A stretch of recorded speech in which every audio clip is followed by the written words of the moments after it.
स्वागत है आपका कार्यक्रम में। लेकिन उससे पहले एक बार ये पीएफसी का नंबर मैं रीड कर लूँ, फिर राजेश सर से बातचीत करता हूँ। पीएफसी के केस में करीब मुनाफा 18% बढ़ा है, 4,135 करोड़ रुपए के आसपास का मुनाफा आया है। 3,492 करोड़ रुपए के सामने मुनाफे का नंबर है। डे हाई के आसपास पीएफसी पहुंच चुका है।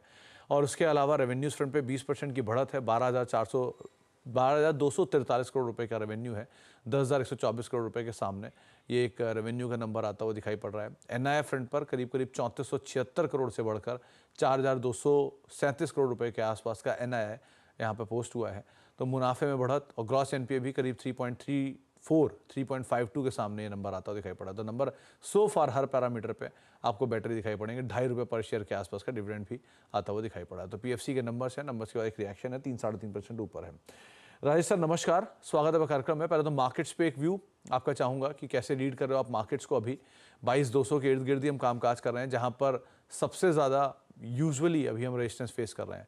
सो 22,200 पे निफ्टी और निफ्टी बैंक 48,300 की तरफ जाने की तैयारी कर रहा है कि नहीं, ये कुछ चीज़ें हैं जिनको आप समझिए कैसे लग रहा है मार्केट्स और क्या करना चाहिए अभी।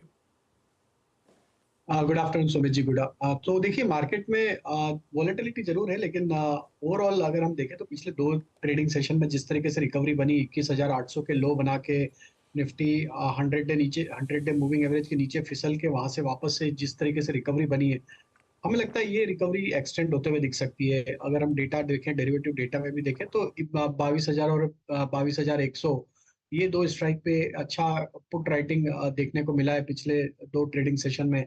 इवन अगर आज का सेशन भी देखें तो निफ्टी में जो मेजर पुट राइटर्स एग्रेसिव है वो 22,200 की स्ट्राइक पे और जिसके आसपास ही हम ट्रेड कर रहे हैं। इसके चलते ही हमने देखा कि एक इनिशियल आवर्स में अभी हम देखें तो एक डिप भी मिला था 22,200 के नीचे, लेकिन वहां से एक रिकवरी भी बनते हुए दिखी।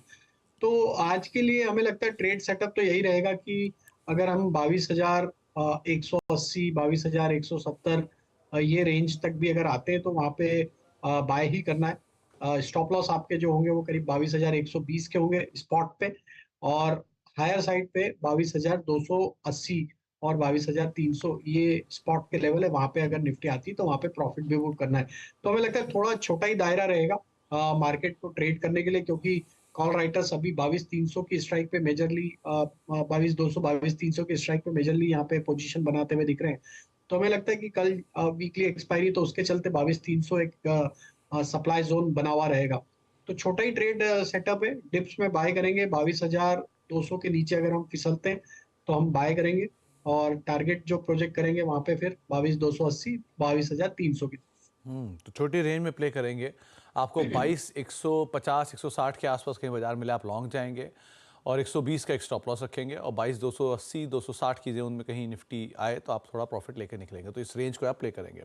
निफ्टी बैंक के केस में यहाँ आप क्या रीड कर रहे हो राजेश सर? तो देखिए, निफ्टी बैंक में थोड़ा सा अंडर परफॉर्मेंस है, लेकिन अगर इंट्राडे पॉइंट ऑफ व्यू से प्योरली बात करें तो बैंक निफ्टी स्पॉट पे जो इम्पोर्टेंट सपोर्ट बना हुआ है वो है 47,500 के आसपास, और एक हमने डिप भी ऑलरेडी उसके आसपास के लेवल तक लिया था।